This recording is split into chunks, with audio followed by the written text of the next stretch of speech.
Good day, everyone. My name is Love May Charty S. Enzano, and today I will be discussing to you my topic, which is all about discrimination against the Indigenous people communities. So, here's our learning objectives for this morning. At the end of the lesson, students must be able to identify an instance where discrimination against the Indigenous people communities is present, actively participate in class discussions and group activities, and lastly, apply the discussion in a real world context. Okay, so let's define what is discrimination. So, discrimination is when someone is treated unfairly or differently because of a specific characteristic. This could include their race, gender, age, religion, sexual orientation, disability, or other personal traits. So, discrimination is when someone is treated unfairly or negatively because of their group identity. So, these actions or systems can create disadvantages for that certain group. For indigenous people in the Philippines, discrimination unfortunately shows up in many ways. Number one, land dispossession. Indigenous communities are often driven from their ancestral lands due to development projects, resource extraction, and lack of legal recognition of their land rights. So this happens when indigenous communities are being forced off to their ancestral lands due to some reasons. So it could be mining, the resource extraction, the development projects, and such. For example, a rally was held on September 6, 2017 on Pasay City, Philippines. So the Tampakan Mining, they want to extend their contract on that specific land. So it caused harm for those indigenous people that lives there. So during that time, their rights to their ancestral lands supposedly protected by the IPRA law. But during that time, they faced a long wait to win their ancestral domain titles. So these indigenous people have no choice but to sign the petition against this corporate. Is it because they feel threatened and they experience harassment because of these people who harm their ancestral lands? So next is the lack of access to education. So indigenous children are often face barriers to education due to geographical isolation, poverty, and the lack of culturally appropriate educational materials and teachers. So, for example,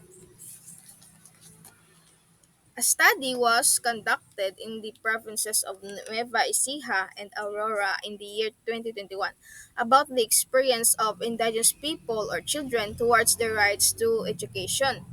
So, and it is found out that they had lacked access to education. Is it because they live from remote areas, so they live far away from the city?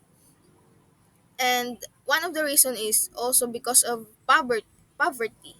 And although the DepEd provide classrooms for these indigenous people, there may also be a lack of teachers who understand their cultural background and language of these people, and even lack of educational materials that is not culturally relevant for them.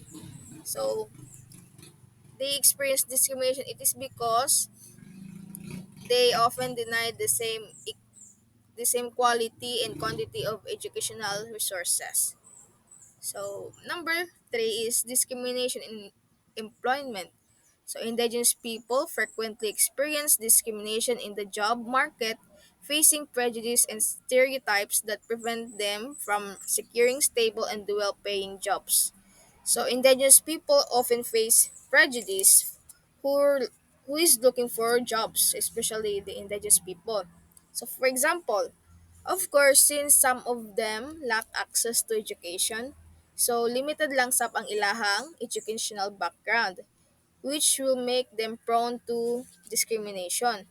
So if they will be accepted man to a certain job, so it only has low wages, so gamera sila og sweldo and even no social protection mechanisms.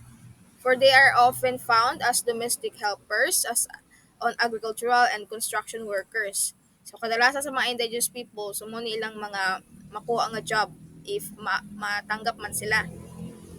And when if Even if there are some IP or indigenous people that are qualified, they still face discrimination because employers may hold negative perceptions about their education and cultural background.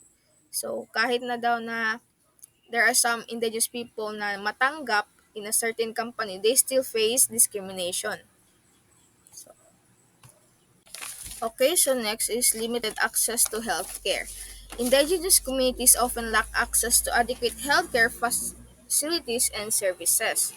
So, a study was conducted in South Cotabato, Sarangan, in General Santos City, wherein they found out that medical service at home was one of the top needs, not just the indigenous children, but also for elderly people. So, as they lack access to healthcare, is it because aside from having frail bodies, they live from remote areas?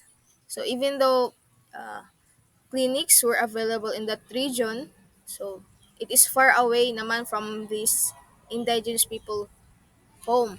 So, to address this concern, the DOH, the Department of Health, signed the Joint Memorandum Circular JMC number 2013-01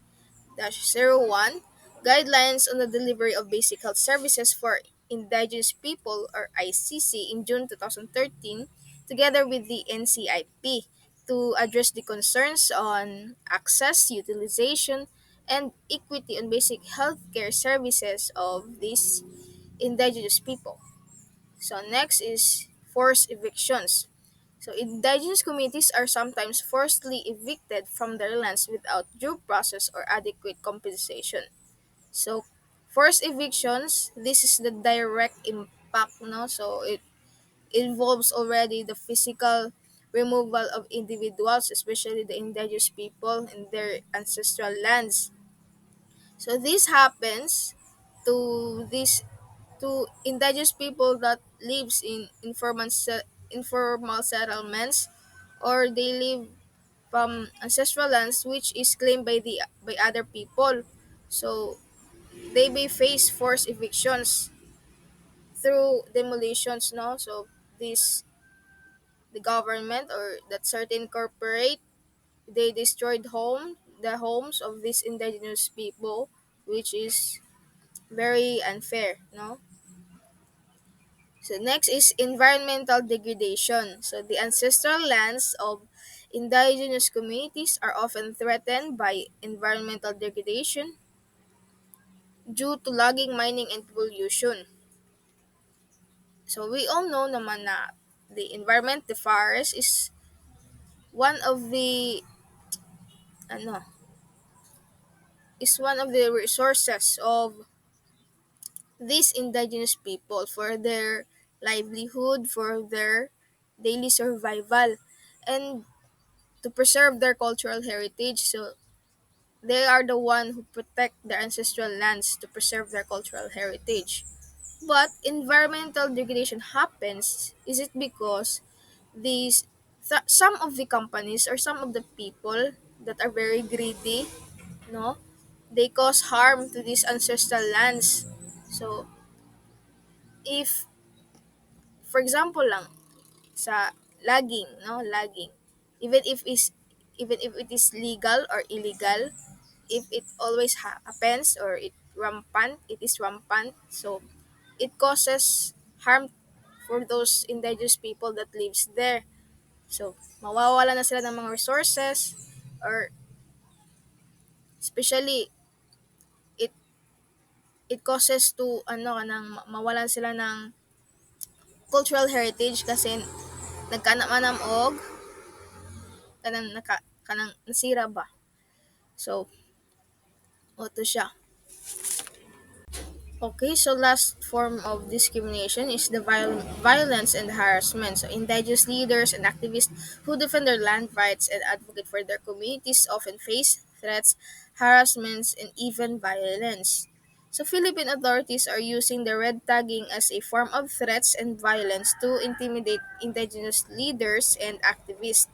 So this happens when a certain group of indigenous people or leaders resist some government projects, and they are being accused as fighters or supporters of the communist insurgency, wherein the truth is they only defend their ancestral lands, their rights as a human, and they want to preserve their cultural heritage. So that's the reason naman lang why they held a rally. But Philippine authorities were using force towards these people, which is very unfair. No, it even caused death sometimes for those indigenous people that were innocent, that they just only want to defend what's rightfully theirs. No, it is very unfair treatment. So that's the discrimination that these indigenous people in the Philippines have experienced. So that's all my report for this morning. And I hope you learned something. And thank you.